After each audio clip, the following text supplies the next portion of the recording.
கன்னியாகுமரி இருக்கிற அம்மனை வாழையா வந்து பாவிப்போம். அதுல கன்னியா பீடம் அப்படின்னே சொல்லுவோம். குமரி பீடம் வந்து 51 சக்தி பீடங்கள்ல 2வது பீடமா குமரியோடைய கன்னியாகுமரி பீடம் வருது.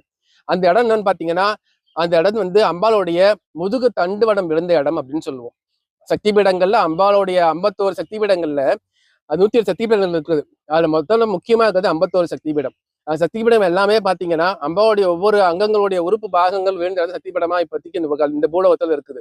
அதே மாதிரி இந்த கன்னியாகுமரி பீடம் என்பது அம்பாவுடைய 2வது சக்தி பீடம் 2வது சக்தி பீடமா இருக்குது.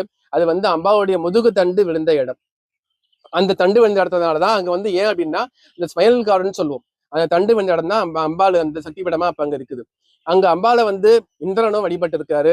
மும்மூர்த்திகளான பரமசிவன், ருத்ரன், பிரம்மன் இந்த 3 பேரும் அம்பாள் வழிபாடு பண்ணியிருக்கா.